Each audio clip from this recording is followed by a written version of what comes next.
Mais uma vez, nós estamos com o nosso podcast Direitos em Pauta e, com certeza, nós queremos agradecer a todos vocês. O carinho, né? Toda semana você está junto com a gente, compartilhando o nosso link e, com certeza, a gente está junto cada vez mais para poder estar tirando suas dúvidas. E hoje, claro, a gente vai convidar a doutora Patrícia Giroto, que é a nossa secretária de Assistência Social do nosso município. Doutora, satisfação receber a senhora aqui. Privilégio enorme, viu, doutora, receber a senhora. Eu quem agradeço, Jonas, o convite. Já tinha alguns dias, né, que estávamos aí nessa organização de agendas, mas ainda bem que deu certo. E muito obrigada pelo convite, eu estou sempre à disposição. E a gente sabe, doutora, que a vida da senhora é bastante corrida, nós sabemos disso. Por que cuidar da população, doutora, requer um carinho especial e diferenciado, né, doutora? Justamente, né? Nós precisamos ter um olhar diferente, um olhar humano para as necessidades das pessoas, para, de fato, a gente conseguir alcançar essas pessoas. Doutora, e como é que funciona a Secretaria de Assistência Social aqui do nosso município?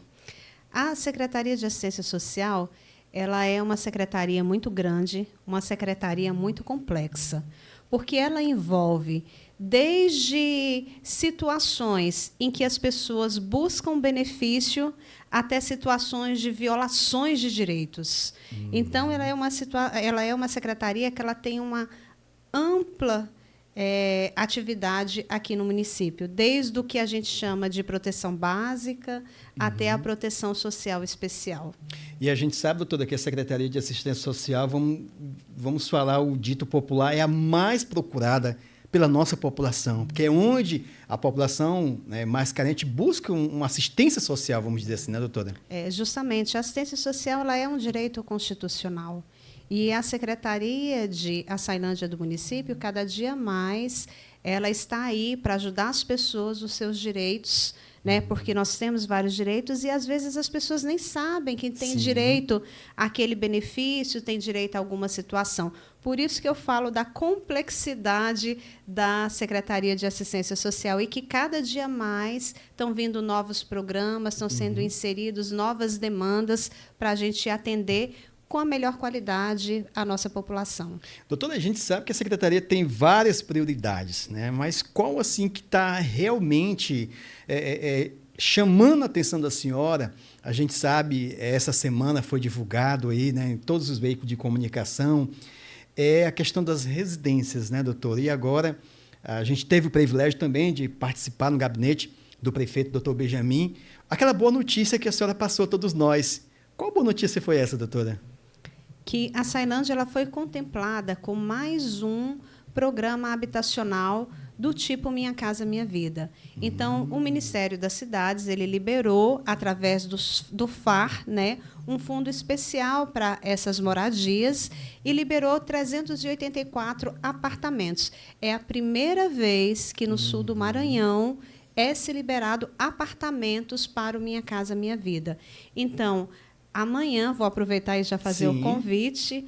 Amanhã teremos um grande evento com a presença do governador e a presença de vários outros representantes para a gente dar início à obra desse grande condomínio, no qual foi escolhido o nome de uma grande personalidade da cidade, que é o Frei Narciso. Então, foi dado ao nome, né, a esse condomínio de Frei Narciso I e Frei Narciso II, porque serão duas etapas. Porque, na realidade, Frei Narciso é uma grande referência de humanidade social, né, doutora? Justamente. Porque ele chegou aqui para justamente cuidar dos nossos idosos, que a gente vai falar também hoje, dos nossos idosos, e em qual a senhora também é referência, né, com nossos idosos. Mas já a gente fala sobre eles, porque eu quero continuar falando com a senhora aqui sobre o diferencial desse conjunto habitacional, doutora. E a senhora se preocupou com tudo, né? Teve até uma pergunta na hora do gabinete lá, porque eles não vão ser, vamos dizer, casas, doutora, vão ser tipo apartamentos,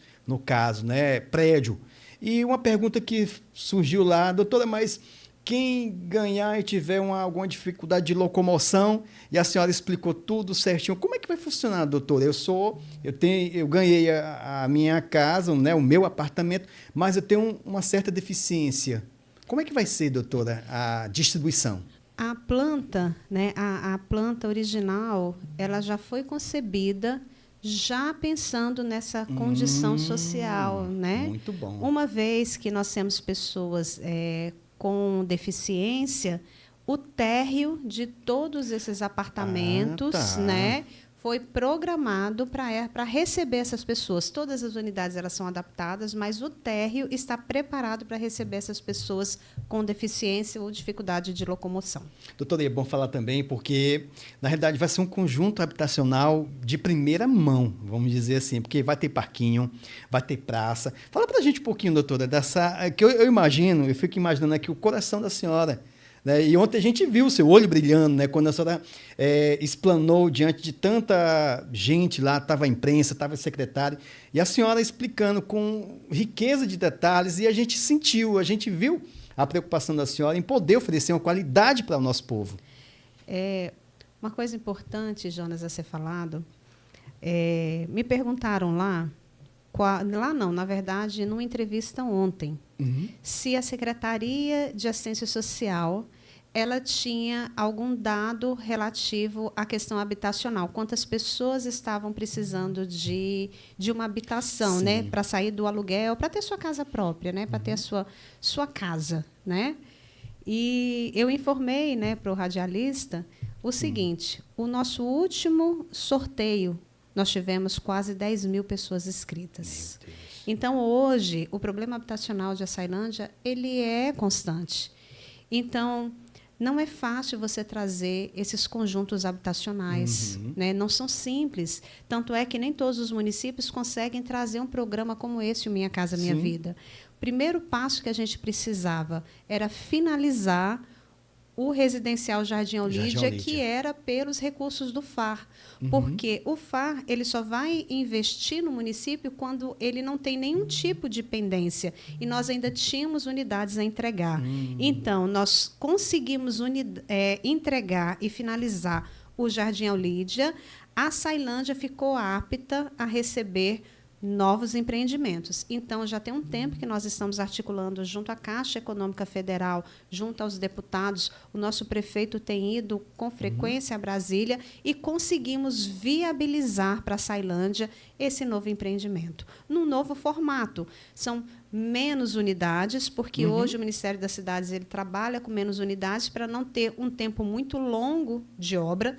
Essas obras, a previsão é para serem finalizadas em até 18 meses. Então, até em 18 meses, nós vamos estar entregando esses 384 unidades habitacionais. E com toda uma infraestrutura pensada no condomínio, porque, na verdade, ele é um condomínio com garagem, com playground. Todos os apartamentos têm varanda, todos eles. Bicicletário, né? E toda assim, uma área de convivência. E, então, ele foi pensado, né, para as pessoas realmente viverem naquele local. Né?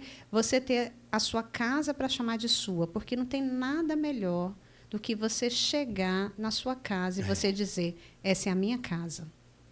Eu posso comprar isso daqui porque a gente tem prazer em arrumar a casa. Todo mundo tem essa necessidade, né, de ter algo que é seu. E a casa ela é uma necessidade básica do ser humano. É como se ele dissesse, eu estou aqui quando eu tenho a minha casa. Aconteça o que acontecer, eu venho para dentro da minha casa. Justamente. Né? Doutora, e quando a senhora falou, o colega radialista perguntou se a senhora tinha, né, um cronograma de quantas pessoas não tem casa em Açailândia, eu acho que praticamente está difícil, porque a Açailândia é muito grande, todos os dias a senhora pode ver lá na rodoviária, lá no terminal ferroviário, todo dia chega pessoas novas em Açailândia, em busca de uma nova oportunidade. E a gente sabe disso, né? Quem é de Açailândia sabe que a maioria da população de Açailândia, infelizmente, mora de aluguel.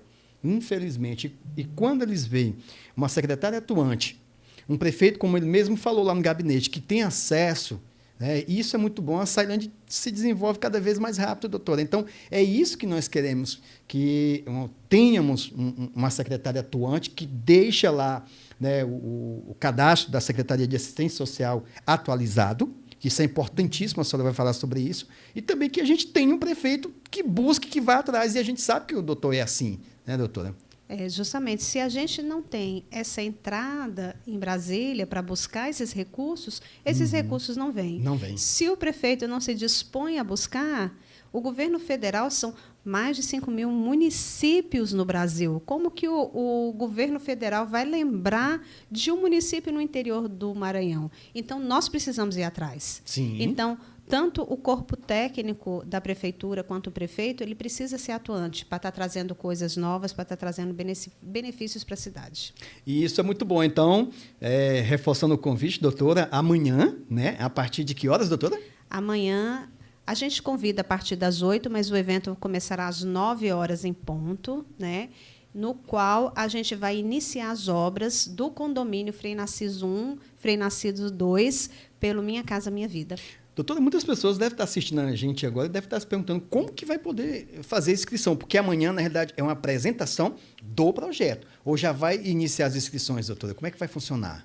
Bom, o edital, ele teve algumas alterações. Amanhã, no evento, vai ser publicado o edital que vai dizer como que vai se seguir essa nova etapa Minha Casa Minha Vida.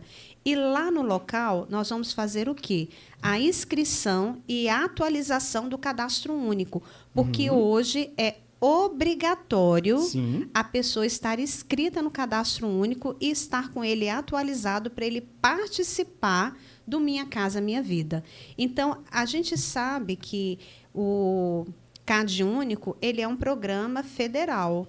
E a gente depende de uma base de dados federal para ser atualizada. Então, nós estamos convocando toda a população para quem não tem o CAD Único, fazer o CAD Único, e quem já tem, atualizar para ele já ficar ok para fazer as inscrições. E amanhã nós vamos ter um mutirão de atendimentos.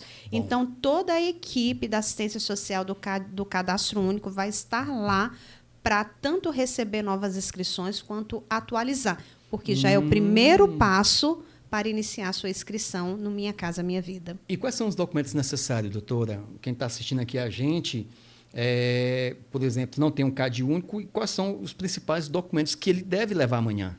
Para a atualização do cadastro único ou para a inscrição, é necessário todos os documentos pessoais, incluindo título de eleitor, incluindo comprovante de residência, incluindo carteira de trabalho, não somente dele, mas dele e de toda a sua composição familiar. Por exemplo, na minha casa eu tenho meu marido e meu filho, então, para me atualizar, eu vou precisar dos meus documentos pessoais, do meu esposo e do filho, além da declaração, se eles tiverem idade escolar, vai precisar de uma declaração atualizada da escola. Porque o que acontece? O cadastro único, ele na verdade, ele precisaria estar sempre atualizado. Qualquer mudança que acontecer na minha composição familiar, entrar pessoas, sair pessoas, eu mudei de endereço, meu filho mudou de escola, qualquer situação, ela deve ser relatada ao setor competente para ser feita essa atualização. E isso é importante falar, porque a gente, além de precisar estar com o cadastro único atualizado, para as inscrições das casas, né, dos apartamentos do Minha Casa Minha Vida, ele é obrigatório. Eita, boa notícia aí para você, né? Eu sei que você está ansioso aí, tomara que chegue amanhã, e com certeza essa boa notícia é esperada por todos nós.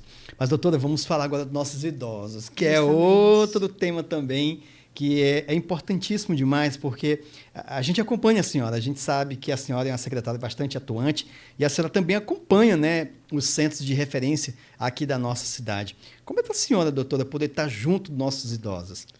Nossa, para mim é um prazer muito grande, né? Eu em toda reunião que eu tenho oportunidade de estar no conselho, eu falo que, para mim, é algo pessoal. Eu me identifico muito.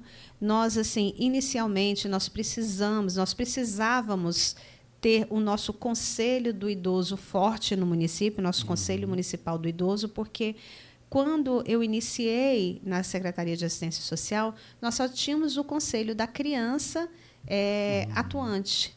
O Conselho do Idoso, ele ainda não estava com a documentação e habilitação necessária para ele estar recebendo recursos e a gente conseguir atender projetos sociais. Então, o primeiro passo foi a gente organizar o Conselho do Idoso. Organizamos o Conselho do Idoso, agora sim, nós podemos, o Conselho pôde receber as associações, conseguimos aportar recursos e aí sim financiar esses projetos sociais. Então, quando a gente vai nas culminâncias dos projetos e que a gente vê depoimentos, relatos reais, acompanha esses projetos de idosos que não levantavam, e que começaram a ir para um projeto social desse e começou a caminhar, começou a mudar o seu estilo de vida, é muito gratificante, é muito prazeroso você saber que, de fato, a gente está conseguindo alcançar pessoas que precisam.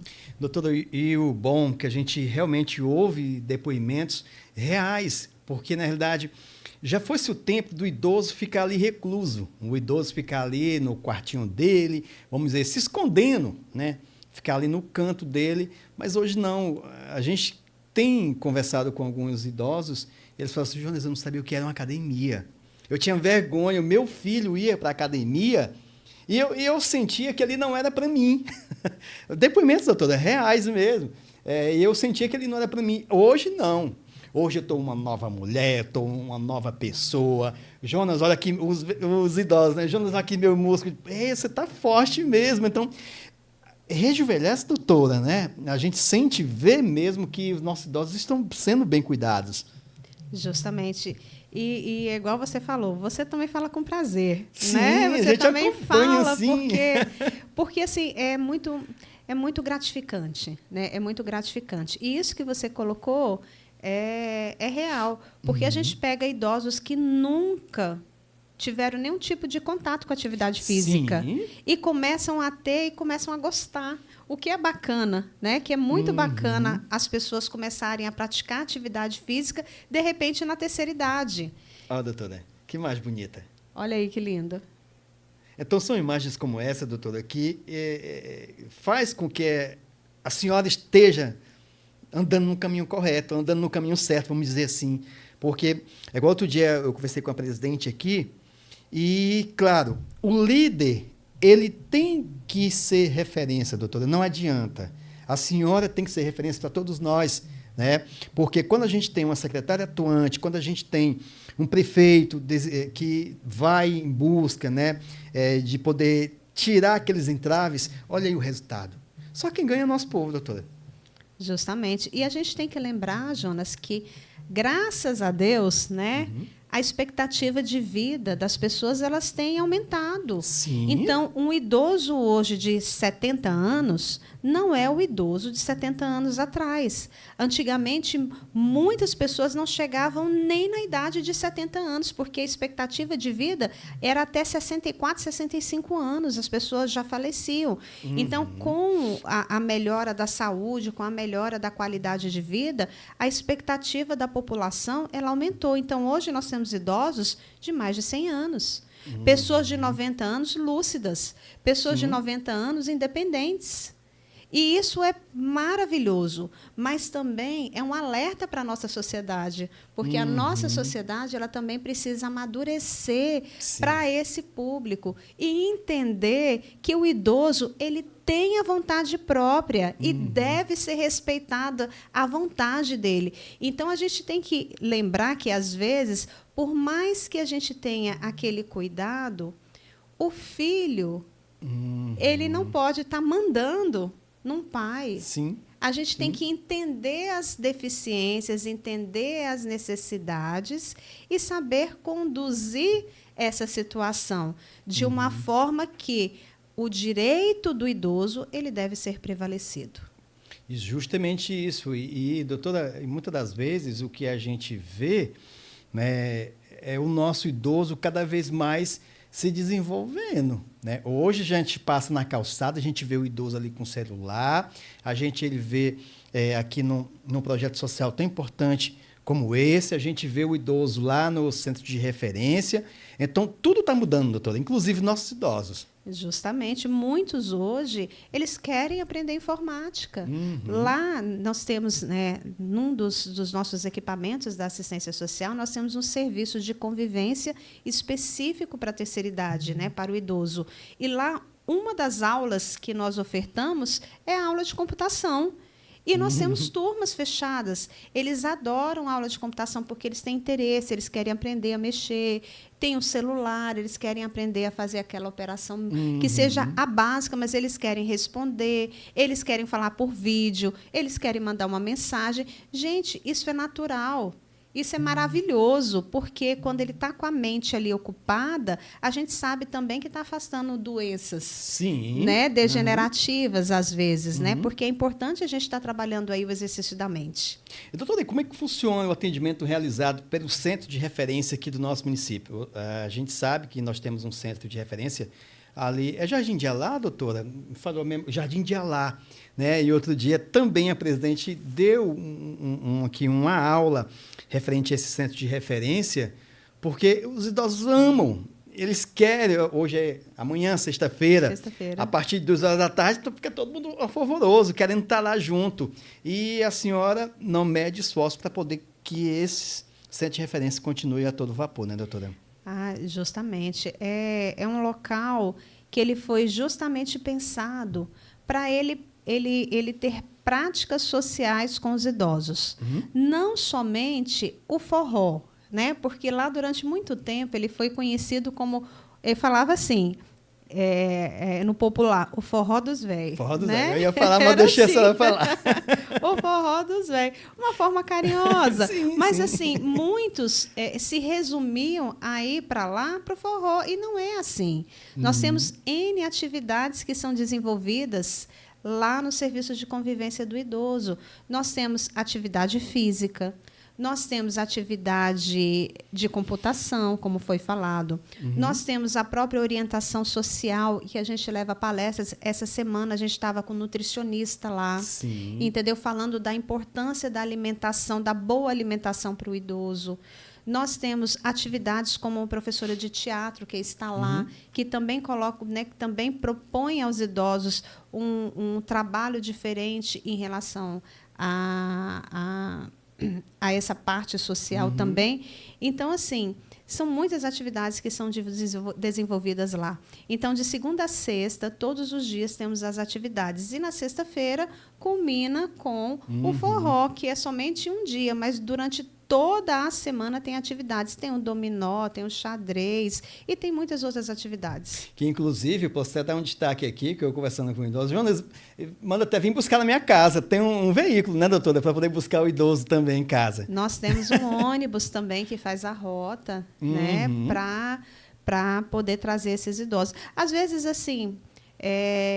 não vem tantos idosos no ônibus, talvez porque também muitos nem saibam que tem essa rota e nem sabem, às vezes, que tem esse ônibus para poder circular e trazer para essas atividades principais. Doutora, e a gente sabe, né, que quando se tem esses projetos sociais, mas a gente sabe que tem alguns desafios, né? Quais são os principais desafios que a senhora encontra, doutora, para poder manter a casa em dia, vamos dizer assim, doutora? Os desafios são grandes, né? São grandes. Eu sei que a senhora é bastante guerreira, força de vontade não lhe falta, né? Uma pessoa que acorda cedo, dorme tarde, mas, enfim, a senhora vai falar. Os desafios são grandes, mas nós estamos aqui justamente para a gente tentar vencer desafio por desafio, né? Um dos grandes desafios que a gente tem, às vezes, é até a própria desinformação. Ainda tem desinformação, né, doutora? Ainda tem muita desinformação. E isso, às vezes, faz com que os próprios idosos nem frequentem o centro de referência, o serviço de convivência, pela falta da informação. Então, hoje, nós estamos nos preocupando muito em levar a informação também para a população. Às vezes, a gente tem, e nós começamos a fazer isso na assistência social, de trazer pequenos grupos de idosos em outros locais, que às vezes eles não conseguem vir para o nosso centro de referência. Então, hoje a gente tem um grupo de idosos lá no Piquiá, nós temos outro grupo de idosos lá na Vila Idemar, e nós temos também um grupo de idosos que a gente está organizando lá para o interior. Por quê? Porque a gente também entende que todos eles precisam ter acesso a esses benefícios, a essas atividades. Então, assim, a gente enfrenta desde desafios até da operação do dia a dia, né? Operação do dia a dia, até do deslocamento. Então, como é que a gente fazia a rota dos idosos do Piquiá? Vamos montar um grupo lá. Então, a gente tenta vencer os desafios dessa forma, sempre em acordo com a equipe, sempre buscando ideias na equipe para a gente trazer o melhor.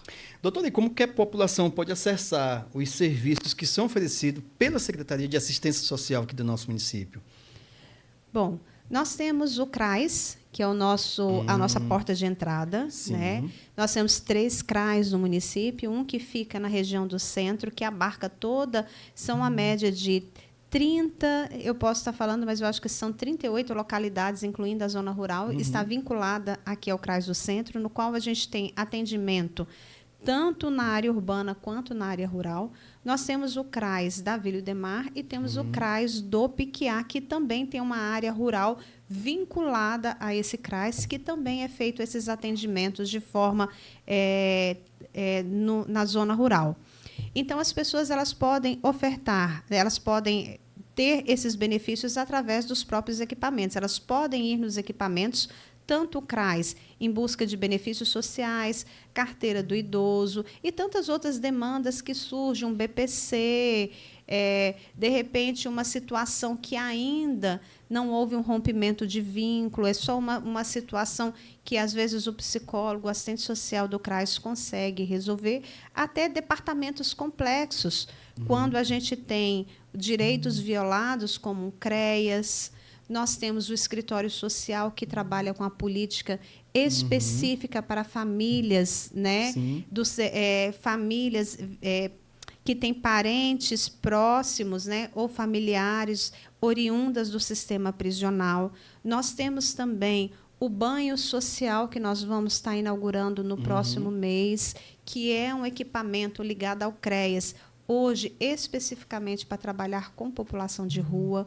Né? É algo que a Secretaria tem tido muita solicitação em cima disso. Recentemente, nós fizemos até uma reunião na Associação Comercial e eu informei que logo mais esse banho social estaria aberto, porque dentro da assistência social nós precisamos também ter o olhar para esse público.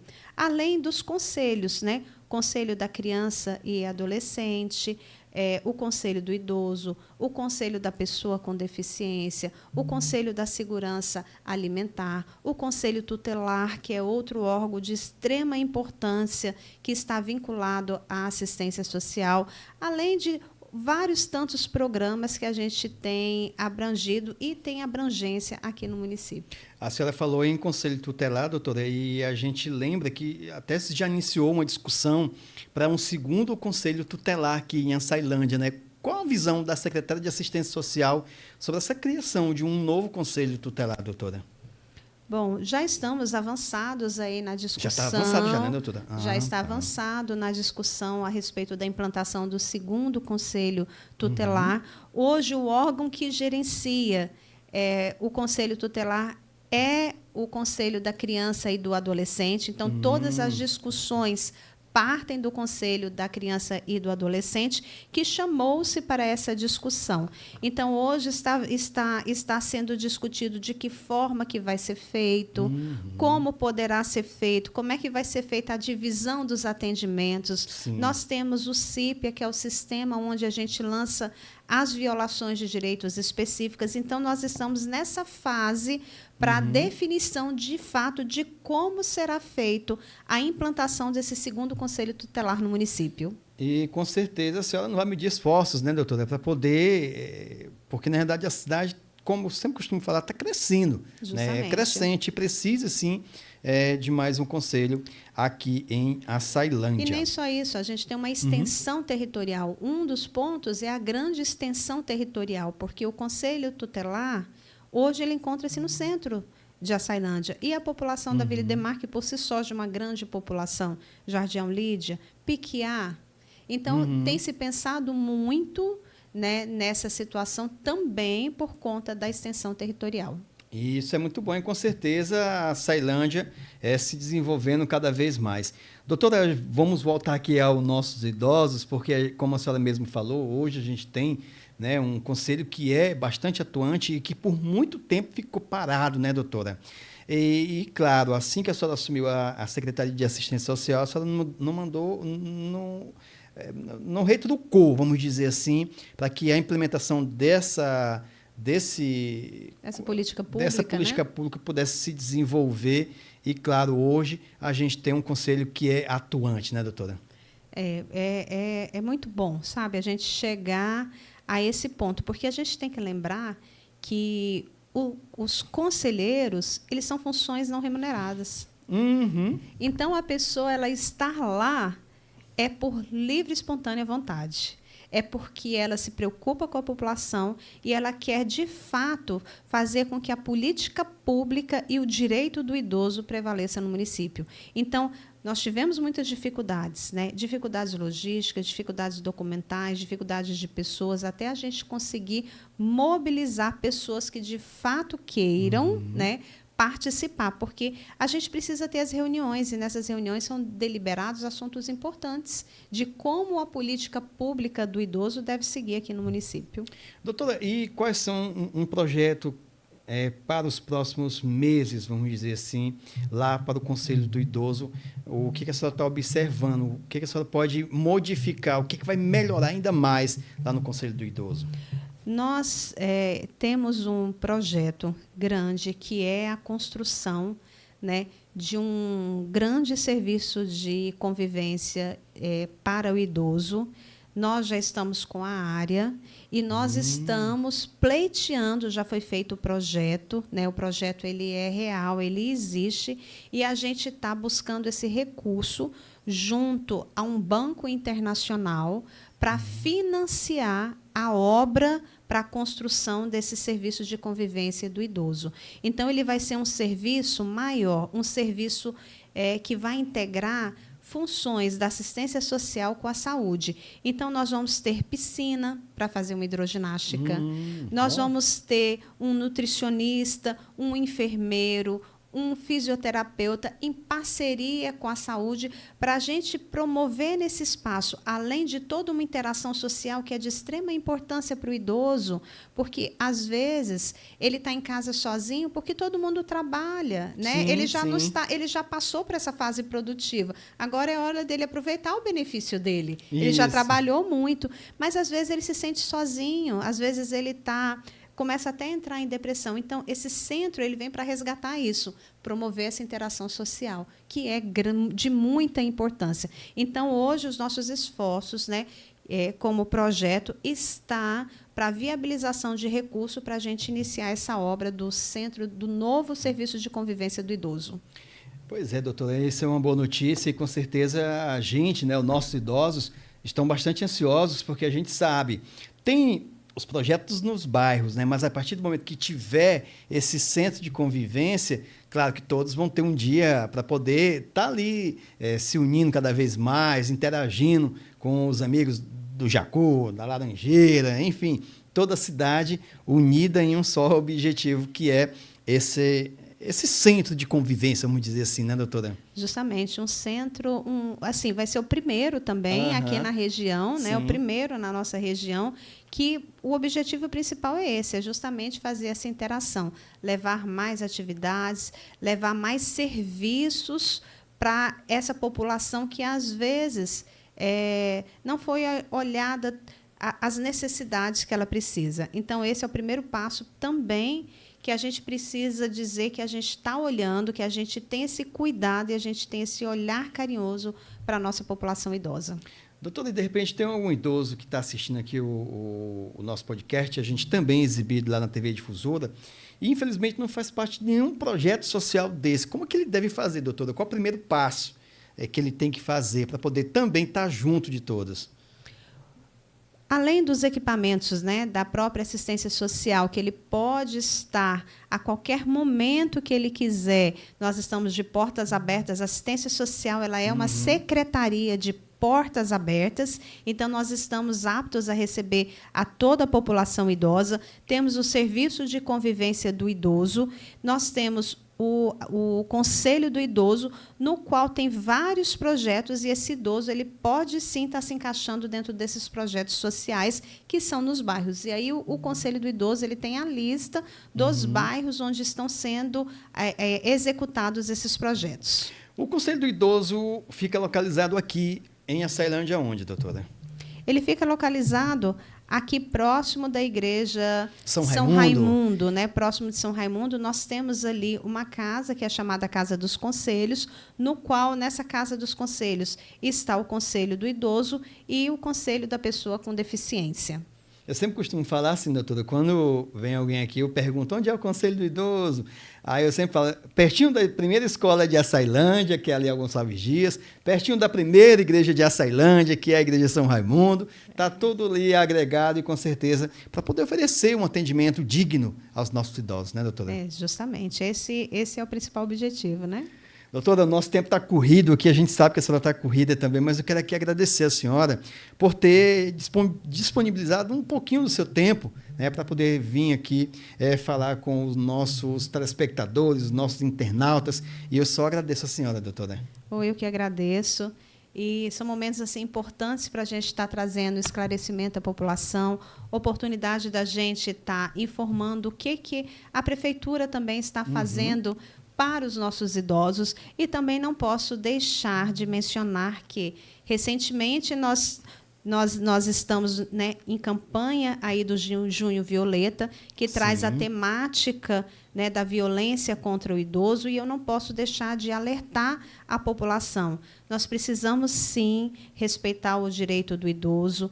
Existem vários tipos de violência e a gente precisa amadurecer enquanto sociedade, né, para a gente não praticar esse tipo de violência, seja dentro de casa, seja um cartão que, às vezes, o filho toma do benefício daquele idoso. Então, gente, denuncie. Nós temos, se você viu, se você está tendo ciência de alguma situação que está acontecendo com algum idoso que você conheça, denuncie no Conselho do Idoso e também, se você quiser fazer uma denúncia anônima, Disque 100. Doutora, infelizmente, né, é um tema que a gente tem que falar, eu já ia até encerrando com a senhora, mas a senhora lembra muito bem, que é a questão dessas denúncias, né, que quanto mais a gente divulga, infelizmente, mais aumenta as denúncias. É porque as pessoas se conscientizam, né, doutora? Porque, na realidade, muitas das vezes, a pessoa fica meio que com medo de fazer uma denúncia, mas é uma denúncia que não é ninguém identificado, né, doutora? Justamente. Não tenha medo de denunciar. O que a gente não pode é justamente concordar com essa violência. Aceitar, né? Aceitar esse tipo de violência. E, assim, recentemente, eu passei por uma situação, estava próxima, né? E eu cheguei, fui num determinado local, não deu certo para mim tomar café, fui para a padaria tomar café, e lá estava já uma pessoa já com idade avançada, com a mãe a idade mais avançada ainda. Olha só. E esse cidadão, ele gritava na padaria com a mãe. Gritava.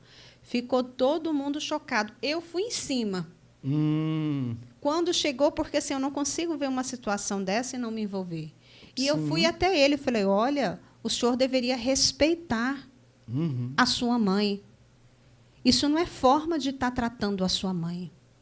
E a senhorinha pegou no meu braço e me disse, não se preocupe, minha filha, ele é assim todos os dias. Essa é uma reflexão que eu trago para todos vocês. Porque, às vezes, o idoso ele se acostuma de ser tratado dessa forma. E nós não podemos permitir. Não podemos permitir. E são situações como essa que a gente, sim, tem que intervir. Olha, o senhor não pode estar fazendo isso. Entendeu? Não sei nem quem são. Né? Não conheço essas pessoas. Entendeu? Foi uma situação que eu vivi aleatória numa lanchonete, mas quantas situações dessas são vividas, são vivenciadas, às vezes dentro de casa? Manda um idoso cala a boca, você não sabe de nada. Quantas vezes, às vezes, a gente vê esses relatos tristes? Então, assim, precisamos respeitar o direito do idoso, precisamos garantir com que esse idoso seja escutado, né? E que o direito dele valha. Doutora, e infelizmente é o que mais acontece, porque como a senhora mesmo falou, e que a mãe, minha filha, não se preocupe, porque isso acontece todos os dias. Todos os dias. E muitas das vezes o idoso, o vizinho que está ali perto, ele meio que fica receioso de poder estar agindo, né? Mas a partir do momento que você se cala, você também está se compactuando com aquilo, doutora, e isso é errado. Justamente. Né? Justamente. Você não pode ser conivente com uma situação dessa. Não, ali é mãe e filho. O filho pode fazer o que quiser com o pai. Isso é coisa do passado, isso não existe, doutora. E eu tenho certeza que ele também não esperava essa reação de alguém estar falando alguma coisa. Então, eu tenho certeza que, pelo menos em ambientes públicos, ele vai pensar 2 vezes antes de fazer o que ele fez com a mãe dele numa lanchonete. E que todo mundo ficou olhando e ficou calado. Pois é, doutora, porque, na realidade, eu vou até dar exemplo aqui, outro dia o nosso entrevistado aqui, a gente deu até um exemplo bem claro, já foi do tempo de briga de marido e mulher, ninguém mete a colher. Já foi o tempo disso. Hoje em dia mete a colher sim, já foi o tempo de ver os nossos idosos tendo seus direitos lá restringidos e ninguém fala nada, já foi-se o tempo. Justamente. E isso é importante, a gente tem sim, a gente tem que participar, a gente tem que estar informando, entendeu? A gente tem que lembrar que a responsabilidade, né, dos idosos em casa, de um pai e de uma mãe, é de todos os filhos. Não é somente, às vezes, um filho fica sobrecarregado, que é só ele que cuida. A gente tem que também colocar aqui, todos os filhos legalmente têm a responsabilidade com os pais e que essa responsabilidade ela pode ser dividida, seja, às vezes, uma ajuda financeira, seja com presença. Porque hoje o idoso ele também precisa da presença. Sim. Então, assim, às vezes, essas violências elas acabam sendo geradas porque também uma pessoa está sobrecarregada. Às vezes, deixa tudo para aquele mais velho ou aquele mais novo. E isso não é certo. Né? Mas essa é uma outra esfera, né? Uma outra esfera aí longa, né? Para ser discutida. É porque a gente vai conversando com a senhora, o assunto vai fluindo. Justamente. E o nosso tempo está correndo, a senhora também tem que já acompanhar uma agenda do prefeito municipal, mas eu quero aqui agradecer, doutora senhora. Muito obrigada. A senhora sabe que o carinho, o respeito, a admiração que a gente tem pela senhora, tanto aqui no nosso podcast quanto na TV Difusora. As portas estão abertas. Assim que só tiver um tempinho. Jonas, estou chegando aí. Pode vir, doutora, que a gente está aqui à disposição. Não, eu agradeço, Jonas. Você assim, é um parceiro, um amigo, né, que eu gosto muito, tenho o maior carinho e consideração. E eu quero dizer a todos que a Secretaria de Assistência Social ela se situa aqui no bairro Jacu, na rua Pedro Álvares Cabral, número 34, e ela está à disposição de portas abertas para a população de Açailândia, assim como eu, Patrícia, estou à disposição para tirar todas as dúvidas da nossa população. Doutora, obrigado mais uma vez. Obrigado mesmo. Obrigada a você. E, com certeza, volto a reforçar. As portas estão abertas. Assim que a senhora puder voltar, pode voltar. A gente está aqui. Tá bom, eu agradeço. Pessoal, eu quero aqui agradecer a todos vocês o carinho dessa grande audiência. Toda semana a gente está aqui para poder discutir um tema que é importante a todos nós. Hoje a gente falou sobre casas, né, o habitacional do nosso município. Hoje a gente discutiu também aqui, conversou com a doutora Patrícia Giroto sobre os direitos dos nossos idosos. E é desse jeito, desse formato que a gente vai realizando o nosso podcast toda semana. É por isso que a gente precisa muito que você compartilhe, mande para frente o nosso link, porque quanto mais longe a gente chegar, mais perto a gente fica de você, tá? E se você tiver alguma dúvida que você quiser que a gente discuta aqui, traga um entrevistado, só você mandar aí no telefone que está aqui embaixo, com certeza a gente vai atrás para poder estar respondendo todas as suas dúvidas, tá bom? Muito obrigado a todos, a gente volta na próxima semana com mais um podcast Direitos em Pauta.